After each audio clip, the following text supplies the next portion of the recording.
வணக்கம். வசியின் வாசிப்புகளில் கம்பராமாயணம், கிஷ்கிந்தா காண்டம், நாடவிட்ட படலம். இனி செய்ய வேண்டியது இது என்று லக்ஷ்மணன் கூறியவுடனே ராமபிரான் சுக்ரீவனின் நோக்கி, சூரியகுமாரனே, இந்த மாபெரும் வானரசேனையின் அளவு இன்னதென்று சொல்ல முடியுமோ என்று கேட்டார். ஐயனே, இச்சேனையின் தொகை 70 வெள்ளம் என்று கூறலாமே அன்றி முழுவதுமாக கணக்கிட்டு சொல்ல முடியாது. இந்த சேனையிலுள்ள வானர வீரர்களுக்கு 67 கோடி தலைவர்கள் இருக்கின்றார்கள். இவர்களுக்கு தலைமை சேனாதிபதி நீலன் என்பவன் என்றான் சுக்ரீவன். நல்லது சுக்ரீவனா, இனி நாம் சும்மா பேசிக் கொண்டிருப்பதில் ஒன்றும் பயனில்லை. இனி செய்ய வேண்டியதை பற்றி சிந்தனை செய்வாய்.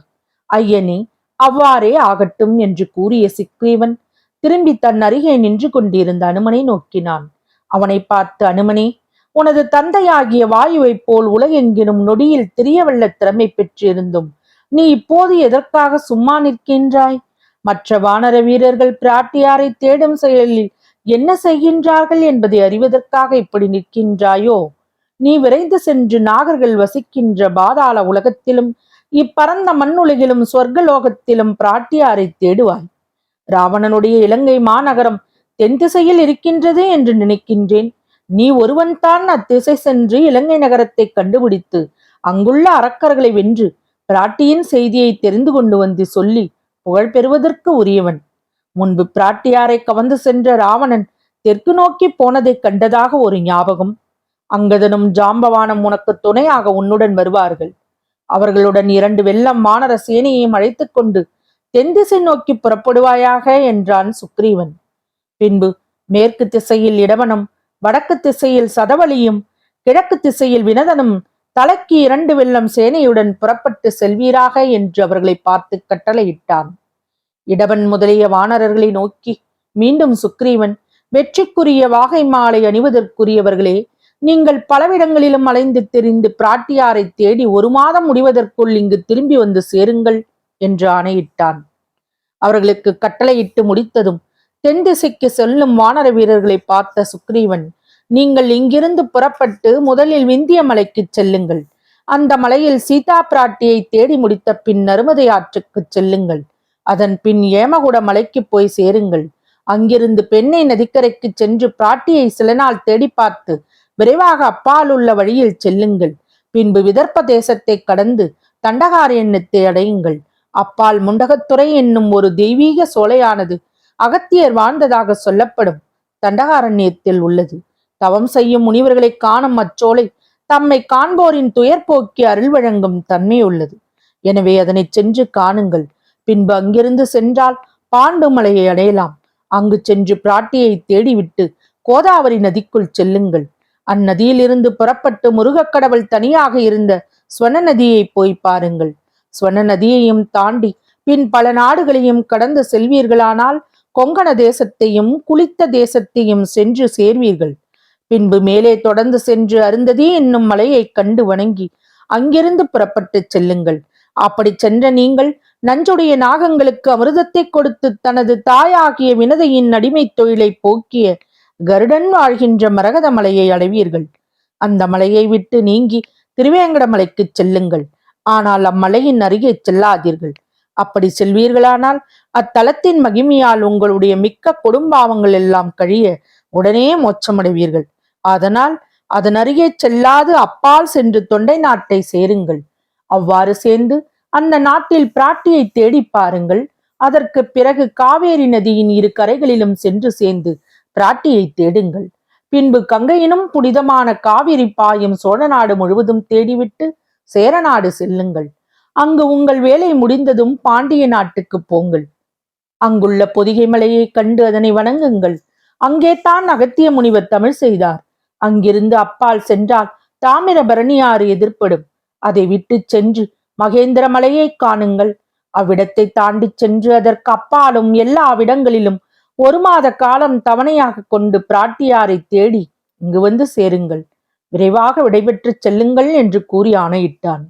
அப்போது ஸ்ரீராமபிரான் மாருதியை நோக்கி, வாயு புதல்வனே, நீதி நூல்களில் வல்லவனே, சீதா தேவியை காண்பாயானால் இவள்தான் சீதை என்று நீ தெரிந்து கொள்வதற்காக உனக்கு அவளுடைய அங்க அடையாளங்களை கூறுகின்றேன் கேள். நகங்களோடு கூடி இயற்கையான செந்நிறம் பெற்றுள்ள அவளது கால் விரல்கள் செம்பஞ்சூட்டிய சந்திரர்கள் அணிவித்த தெய்வத்தன்மை வாழ்ந்த பவழத்துண்டுகள் போல் இருக்கும். சாதாரணமான பெண்களின் புறவடிகளுக்கு ஓமையாகும். ஆமை, புத்தகம் ஆகியவைகள் அவளது புறவடிகளுக்கு ஓமையாகாது. அவளின் இடையோ பரிச உணர்ச்சியின் மூலமாக எண்ணில் மாத்திரமே உண்டென்று உணரப்பட்டது. அது ஒருவனின் கண்ணுக்கும் புலனாகாதபடி மிகவும் நுண்ணியது. எனவே அதற்கேற்ற உவமை பொருள் ஒன்றும் சொல்ல முடியாது. பொதுவாக பார்த்தால் உலகத்தில் உள்ள பெண்களின் வயிறுகள் ஆளிலையையும் வடிவெழுத பெற்ற அழகிய மெல்லிய சித்திர பலகையையும் மென்மையாகிய தொட்டால் அதுங்குவது போல தோன்றுகின்ற பால் போல் வெண்ணிறமான வெள்ளி தட்டையும் வட்ட வடிவமான கண்ணாடியையும் இன்னும் இவை போன்ற பலவற்றையும் ஒத்திருக்கும். சீதையின் உந்திச் சுழிக்கு கங்கா நதியின் நீர்ச்சுழித்தான் ஒத்திருக்கும். உலகங்களிலும் வாழ்கின்ற பெண்கள் எல்லாம் இவளுடைய அழகுக்கு தோற்றுப்போன உண்மையை எடுத்துச் சொல்லி அந்த உண்மையை நிலைநாட்டியதாகி வெற்றிக்கு அறிகுறியாக தீட்டிய ரேகை போல அவைகள் விளங்கும். நான் கரும்பை கண்டபோதும் மூங்கிலை கண்டபோதும் கண்களில் மழைத்துளி போன்ற நீர்ப்பெருக்கு தாரையாக பெருக வருந்துவேன். ஏனென்றால் சீதையின் தோள்களை அவைகள் எனக்கு ஞாபகம் ஊட்டுகின்றன. அவளுடைய முன்கைகளுக்கு ஓமையாக சொல்லுவதற்கு மூவிலகிலும் ஒரு பொருளும் இல்லை. சீதையின் வாயுதழ்கள் போல அத்தனை செந்நிறமானதொரு தேனும் இல்லை. சீதையின் பற்கள் முல்லை அரும்புகளையும் மயில் இறகினையும் முத்துக்களையும் போன்றவை என்று சொன்னால், அவளது சொற்கள் தேவாமிர்தத்தையும் பாலையும் தேனையும் போன்றவை என்று சொல்லும்படி மனத்தில் ஒரு எண்ணம் உருவாகும். காலமேகத்தின் கொழுந்தும் செவ்வள்ளி மலரும் வளைந்த விற்களும் வாழை கொடியின் இலையும் சிறந்த கெண்டை மீன்களும் ஒளிபெருந்திய முத்துக்களும் ஆகிய பொருட்கள் அமைய பெற்ற சந்திர மண்டலத்தை பிரம்மதேவனே ஜானகியின் முகம் என்று படைத்து வைத்தான். அவளின் அந்த தாமரை முகத்தை நீ நெருங்கி பார்க்கும் பொழுது நான் கூறியது உண்மை என்பதை அறிந்து கொள்வாய். இனி சீதையின் கூந்தலை நீ அறிவாய். மேகத்தை பிடித்து சிவி கட்டி அதற்கு நெய் பெய்யும் வாசனையையும் உண்டாக்கி பின்னும் பெரிய இடக்குழம்பிலே தேய்த்து கரிய நிறம் சமையச் செய்து குழக்கட்டை என்று பெயரிட்டு பெரும் பாரத்தை வைத்தால் அதுவே அவளின் கூந்தல் தொகுதியாகும். சீதைக்கு முழுவதும் நன்மையே அல்லாமல் வேறொன்றாகிய குற்றமும் இல்லை. உண்மையில் மங்கையருக்கு கூறுகின்ற சாமுத்திரிகா லட்சணங்கள் தாமரை மலரில் வீற்றிருக்கும் திருமகளுக்கும் நிரம்ப அமையவில்லை. ஆனால் சீதைக்கு அவ்வுத்தம லட்சணங்களில் எதுவும் குறையவில்லை. பிரம்மன் சீதையின் இன்சொற்களை நன்றாக பொருத்தம் பார்த்து அமைத்தான். அச்சொற்களுக்கு குற்றமில்லாத ஓமை பொருளை எடுத்துக்காட்டுவதற்கு அவன் ஒரு பொருளையும் படைக்கவில்லை. தேவாமிர்தத்தை காட்டிலும் அவள் சொற்கள் தித்திப்பதால் அதுவும் அவற்றுக்கு ஓமையே ஆகாது. இப்பேறுபட்ட அடையாள மொழிகளை அவளுக்கு சொல் அப்படி என்று கூறிவிட முடியுமா? ஏனெனில் அவள் மேனியின் நிற அழகு ஒரு குற்றமும் இல்லாதது. அத்துடன் அந்நிறம் அந்நிறத்துக்கே ஓமையாக கூடியது. அனுமனே, நான் கூறிய இவ்வடையாளங்களை நன்கு சிந்தித்து பார்த்து சீதையை கண்டால் அவளிடத்தில் இத்தன்மைகள் இருக்கின்றனவா என்று ஆராய்ந்து பார். அவளே சீதை என்று துணிவாய். பின்பு அவள் அருகே சென்று இனி நான் உனக்கு சொல்லப் போகின்ற அடையாள மொழிகளை அவளுக்கு சொல் என்று கூறினார். மீண்டும் அவர் அவனை நோக்கி, முன்பு ஜனக மகாராஜரின் யாகத்தை காண்பதற்காக விஸ்வாமித்ர முனிவருடன் நானும் லக்ஷ்மணனும் மிதிலாபுரிக்கு சென்றோம். அப்போது அன்னங்கள் பேடையுடன் நீந்தி விளையாடும் மகளியின் அழகிய நீத்துறைக்கு அருகேயுள்ள கன்னிமாடத்தின் ஒப்பருகையில் சீதை நின்று கொண்டிருந்தாள். அவளை நான் கண்டேன், என்னை அவள் கண்டாள். இதுவே எங்கள் முதல் சந்திப்பு. இதனை அவளுக்கு கூறு. சிவதனுசுவை நான் முறித்தேன். அதை கேள்விப்பட்டதும் அவள் வில் முறித்தவன் விஸ்வாமித்ர முனிவருடன் வந்தவனாக இல்லாவிட்டால் நான் உயிர் திறப்பேன் என்று என் மேல் உள்ள காதல் மிகுதியினாலும் கற்பையே ஆபரணமாக பூண்டிருப்பதாலும் சொன்னாள். இச்செய்தி முழுவதையும் அவள் உணரும்படி நீ சொல். திரும்ப அவளை ஜனகரின் அரசவையில் கண்டேன். இதனையும் அவளுக்கு எடுத்துரை. சிறிய தாயின் விருப்பத்தின்படி நான் 14 ஆண்டுகள் வனவாசம் செய்ய உடன்பட்டேன். பின்பு சீதையிடம் வந்து நான் 14 ஆண்டுகள் வனவாசம் செய்து பின் திரும்பி வருவேன். அதுவரை என் பிரிவு துன்பத்துக்கு வருந்தாது நீ இங்கே இனிது இரு என்றேன்.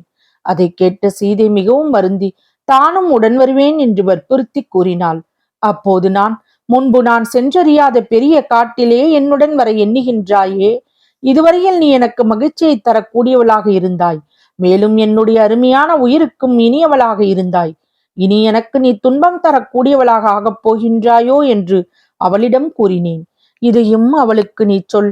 அப்படி நான் சொன்னவுடனே அவள் என்னை பார்த்து, ஐயனே, உமக்குரிய பெருஞ்செல்வமான அரசை துறந்து வனம் செல்பவரே, என்னை ஒருத்தியால் தான் உமக்கு துன்பம் போலும் என்று நிஷ்டூரமாக சொன்னார்.